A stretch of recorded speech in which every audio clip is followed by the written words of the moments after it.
Hollow Knight is a video game that was released in 2017 and took the indie game community by storm, selling 500,000 copies of the game in less than a year from when it came out, and having sold millions of copies at this current time.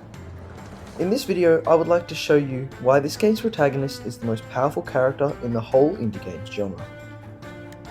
Also, before we get into the video, I would just like to quickly address my absence on YouTube, and I'll go into it further at the end of the video. I would just like to say sorry and that I haven't had any excuse to not be uploading. I've simply just been lazy, and I do feel bad. So to make it up to you guys, I would like to know what you guys want to see in upcoming videos, and I'll try my best to make it happen. I put up a poll a couple of days ago on YouTube to give you some options, but also tell me in the comments some things you would like to see on my channel, whether it be different games, lore-based videos, whatever it is, I'll try and make it happen. Anyways, back with the video. I'll explain my plan for this channel at the end of the video. Now obviously, not all of you will agree with me on the things I say in this video, and as a predominantly Hollow Knight channel, you would think I know the most about Hollow Knight and not the other games, meaning that I can make the most arguments in its favour. But trust me, I have actually been doing research and will try my best to make the most fair video I can. I also would like to make a YouTube short series where I write all the things I've gotten wrong in my videos. Alright, here we go.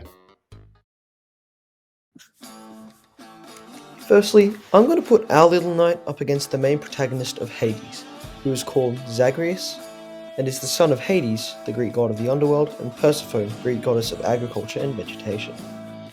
Now, Zagrias has a multitude of abilities, a big one being that he's able to dash around like crazy, which is something even the knight couldn't keep up with.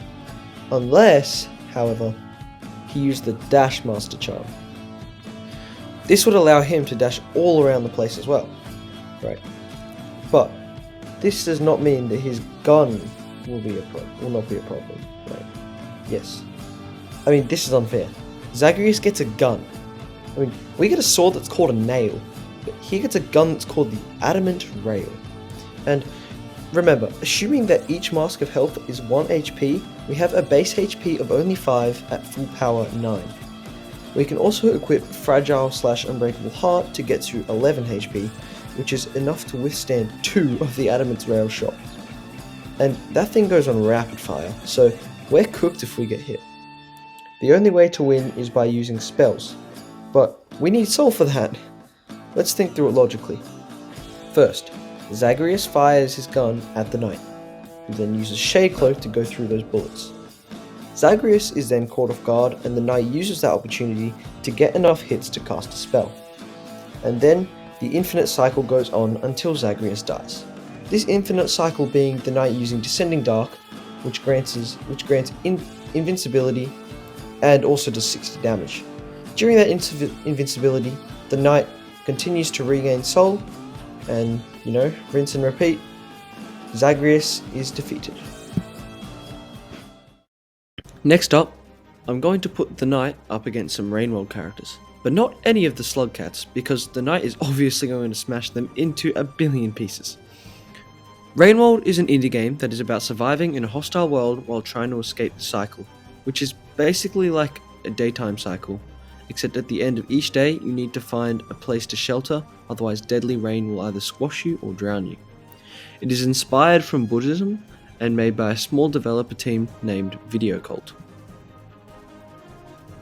The characters that I am going to be referring to are actually the Iterators, massive beings that in gameplay are whole areas. Now, you may be thinking, surely you would have to bring out the Shade Lord for something of that size, right? Well, actually no, because of all their thinking/functioning power would come from their little head. You can see that if you attack 5 pebbles, that the spear bounces right off him. But think about something as powerful as, say, Great Slash with a Pure Nail and Fury of the Fallen. And that does 92 damage in game, and imagine the amount of power that would have in the Rainworld. Not to mention the fact that we can also just go around throughout their whole body and use powerful spells like Abyss Shriek with things like Shaman Stone. So, in summary, the knight scores another win, not even having to use Shaylord. The last indie game character I'm going to put our protagonist up against before its final fight against Undertale is the very much loved game Celeste. Of course, we are going to put the little knight up against Madeline, that includes her evil counterpart, as she's the only character, apart from Ishiro, with any sort of power. Now, Madeline by herself is not that powerful, but with her counterpart, she might just be able to do it. You see, whilst Madeline is doing the movement, her alter ego is doing all the shooting, and judging by the beams that she shoots out, comparing them to the Radiance's beams, I'm actually going to say that they do double damage.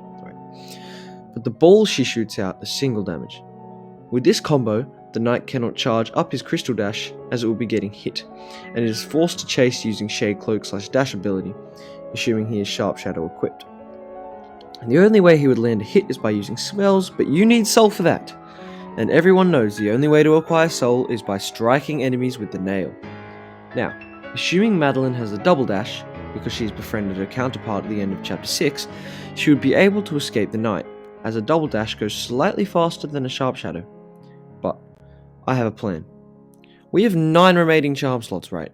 And by using only 2 charms, our chances increase dramatically. These 2 charms are 1. Sprint Master, which increases my walking speed by 20%, and 2. Dash Master, which allows you to dash much more often. With these charms, we'll be able to catch up to Madeline in no time at all, killing her with ease. Now, for the time you've been waiting for, the end of the video, the time where I get to reveal to you probably one of the most controversial topics in the indie game community. Who is stronger, Sans or the Knight? Now, Sans is very strong and took me about 5 hours to complete in my first Genocide run. But if we look around, we can see that the Knight is quite different to Undertale's protagonist. The Knight would easily be able to kill Sans, even with him dodging, and his 1 HP makes him a very easy target to kill once you actually catch him. But that is quite a sad comparison. Luckily for you, I have more news. Against Undertale's protagonist, Sans might be the hardest. But when it comes to our little friend, I think that an enemy such as, say, Azrael Dreamer would be much more of a close battle. Azrael Dreamer is the final boss of Undertale's true pacifist run, and the reason I think that he would be the Knight's hardest matchup is because of his strength. If you look at his attacks, they're just sheer power, like firepower. The amount of destruction Azrael Dreamer would rain on the earth if he crossed the barrier would be insane. Let's just say, equivalent, he has the power to destroy all of Hallownest and everything inside of him. But, let's not give up hope. Guess who else could destroy everything? The Shade Lord. That's right, we're bringing him out. The only time we've had to as well. Looking at the Knight's chances versus Azrael's attacks, it was the only thing we could do. But, is it really? Thanks to extensive research, I have come to the conclusion that Azrael Dreamer will beat the Shade Lord. Undertale is actually home to the most powerful character in all of the indie world. No, just kidding, you did not get clickbaited. And my reasoning does actually make sense if you think about it. So basically, we need to use both aspects of Hollow Knight's protagonist. The Shade Lord is necessary, but in a way, the smaller form, which is the Knight, is even more crucial to winning this battle.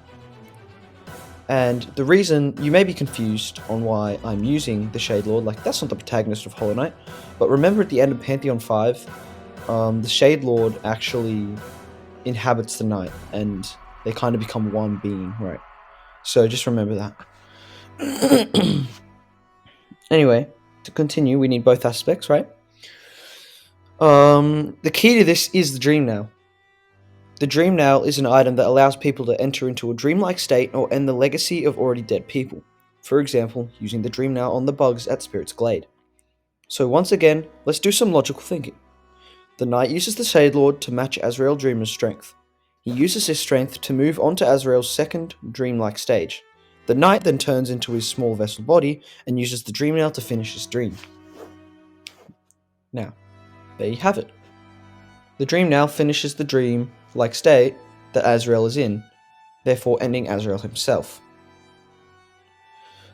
And if it doesn't end Azrael himself, it will return him back to his former form, which is already beaten to a pulp by the Shade Lord, right? So, therefore, Azrael gets killed by the Shade Lord. But yeah, there you have it. That's what I believe would happen in this scenario, but Comment who you think wins. Thank you everyone watching right now for sticking to the end and listening to my arguments. I understand that a lot of my arguments are quite opinionated and maybe biased even, but I am quite new to YouTube and I intend on starting a YouTube short series where I write all the things I've gotten wrong. But for that to happen, I need you to tell me in the comments section what I've gotten incorrectly. Anyways, that's the first thing I would like to address. The next thing is that obviously I've completely lied to you about sticking to my upload schedule, and I feel bad about that. I thought I could do it, but it was a lot harder than I expected. Now I would like to renounce my upload schedule, as I am finding it difficult to stick to, obviously. I am still going to upload and will actively work on videos when I can. This video was a lot of hard work, as I literally started the editing only yesterday and edited for like 4 hours straight. The reason why I did this is because in less than 2 days I'll be going on away for a little under 2 weeks, so I wanted to get an upload to you guys before I went away. Once again, I'm incredibly sorry and I really want to continue thriving and growing as a content creator on this channel. See you around.